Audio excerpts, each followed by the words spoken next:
When I released my first song, I literally had zero listeners. I kept on refreshing Spotify, but I got zero saves, zero streams, and zero playlists saved. And that felt very, very terrible. I felt embarrassed and I was very, very sad. But years later, now when I look back at that journey, I realized how important that not famous phase was and how it helped me grow as an artist. In this video, I'm going to talk about how every artist goes through this phase, whosoever has made it big, even if they are the biggest pop stars in the world right now, and even a 14-15 years of experience person like me have handled that situation, and how you can use this period as one of the best growing period of your musical journey. Like most musicians, I started out with big dreams. I imagined huge Spotify numbers. I imagined large stadiums filled with people listening to my songs, cheering for my name, and I imagined huge success overnight. But when I released my first song, reality smacked me hard. In the first week of my release, I just got 4 streams, 2 from myself, and one was from my mom, and one was from my girlfriend who felt very about my state. And even after 3 weeks, I kept on refreshing the Spotify for artist application, but nothing happened. But I just hoped something would. But then again, after another couple of weeks, I just started to feel very, very overwhelmed. I thought maybe I'm not talented enough. I thought maybe I'm not just cut out for this kind of space that I am. But deep down, there was a voice which kept on whispering in my ears saying, "Hey, you got it, you gotta keep doing what you're doing." And I listened to that voice and I kept going. One of the most underrated gifts of not being famous is nobody's watching you, nobody's judging you, and nobody's holding you back from experimenting whatever the kind of music you want to experiment with. When I was starting out, nobody listened to me as well, but then again, I made tons of experiment and I made plenty of shit music. And trust me, that was the most beautiful gift I could have ever gotten in a way which I didn't even know. Like Billie Eilish said, when I started up, nobody knew who I was, so I could experiment with anything. That's why I found my sound before the pressure hit. Imagine if your first song was a hit.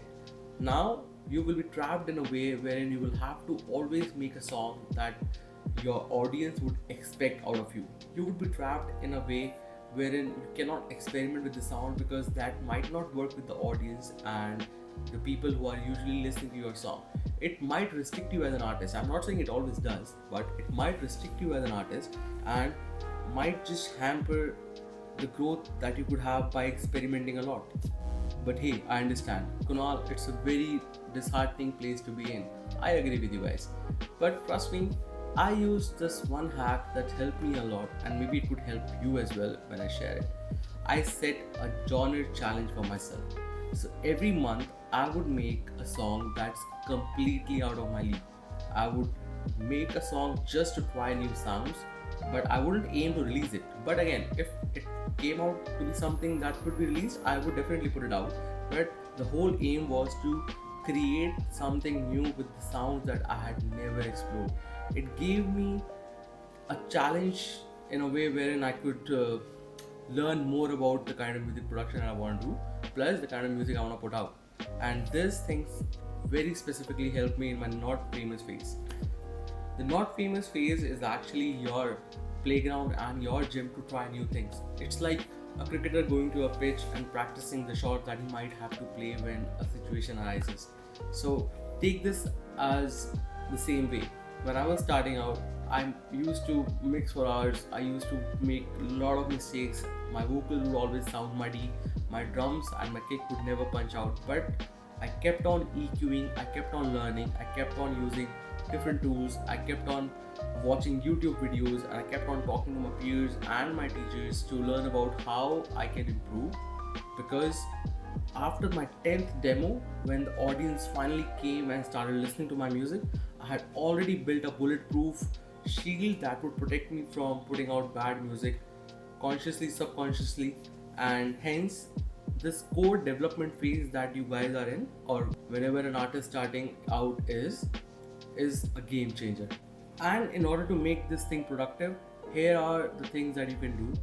On Monday, I would challenge myself a 1 hour mixing. On Tuesday, I would practice 1 hour vocals. On Wednesday, I would practice songwriting for 1 hour. On Thursday, I would spend 1 hour on plugin exploration, which can help me get to a sound which I want to, and on Friday I will build a full demo. Thus, this way, I did not spend my week cribbing out, but I spent most of my time learning and building things for myself. And honestly, repeat this thing for 3 months, document every progress that you make, and I'm sure in 3 months' time you'll be completely a different person than you are. But honestly, here is the hardest truth. Being ignored toughens you emotionally. When you are in that kind of a phase, as an artist, it either breaks you or it creates an emotional armor around you which protects you from everything else. And when the success finally arrive, you are unfrizzled by no streams, algorithm changes, any changes in the trend. You keep on doing what you have to do, and then you are not feeling bad after the rejection that you have already faced, which is complete silence. So how I would take this? Every time I face rejection, which could be a playlist submission failure, curator rejection, or low streams, I would write down 3 things for myself. Number 1, what did I learn from the situation? Second, what is the best thing that I can do so that this thing doesn't happen again? Third, one small win from this situation.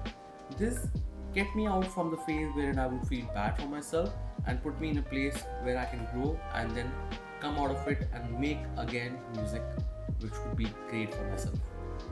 I remember I sent one of my best track to a Spotify playlist curator, and the reply that I got, it thrashed me. He said, "Your song is not bad, but it's not there." So instead of taking it to the heart, which I did for a couple of days, I started reworking on my song. I started recording my vocals in a better studio. I started practicing mixing my vocals better. I started working on my beats. I revoked my mix. And then after 6 months, honestly, the next track that I put, the same curator playlisted that track. And that was not pure luck, it was growth. The not famous phase just doesn't make you a better musician, it makes you a better person. You learn humility, you learn patience, and you learn perseverance and consistency. And overnight success, as everybody says, is definitely a sham. And people who had made overnight success, they were building in silence. But now let's talk about what to do in your not famous phase. Let me give you a 3 month roadmap so that you can follow and come out of that phase. Month 1. Pick 3 genres you are comfortable with. Make 3 small songs. No pressure to release. Month 2. Build your mini fan base. Start sending a simple email list. DM 5 people daily. Build real connections.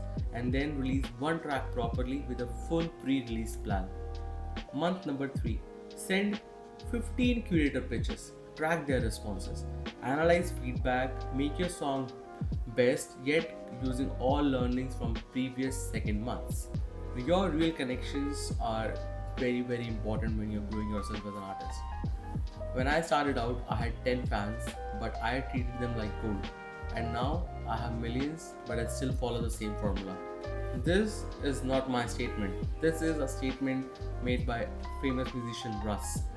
And if he can do it, I would say we all can. And then the success will always come and follow. Your not famous phase is not a failure. It's your training ground. Use it as your advantage. You don't need virality, you need consistency. Don't chase fame, chase mastery. And trust me, when your time comes, you'll be thankful for this not famous phase because it has helped you to grow as an artist, as a person, and as a musician as well. If you are in your not famous phase right now, drop a comment and tell me your story. I'll definitely reply to each one of them. And if you want more videos like this wherein I tell and preach and talk about how an independent artist can become a bigger star and a bigger musician, please subscribe to the channel. And if you need personal guidance, feel free to mail me anytime at kunal@sourceaudio.com. I'll get on a call one-to-one with you and we can discuss a lot of things together. Till then, take care and I'll see you in the next video.